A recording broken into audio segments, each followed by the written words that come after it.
Bukas na ang Strait of Hormuz sa lahat ng mga bansa maliban sa Amerika at Israel.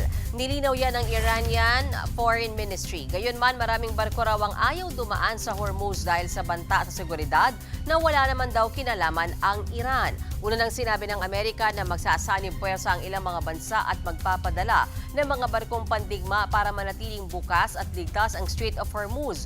Dating nagbabala ang Iran na bobombahin ang anumang barkong daraan sa Strait of Hormuz.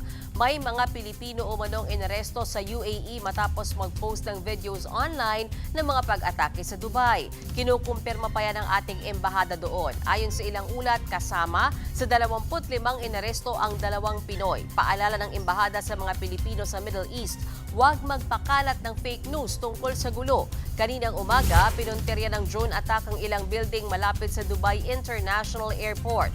Walang nasaktan pero nagkasunog sa bahagi ng paliparan. Kinailangan ding suspindihin ang mga flight. Mga kapatid, Mean Los Baños po, huwag magpahuli sa mga balita at impormasyong dapat ninyong malaman. Para sa mas malawak na balitaan at diskusyon, mag-follow at mag-subscribe na sa social media pages ng News 5.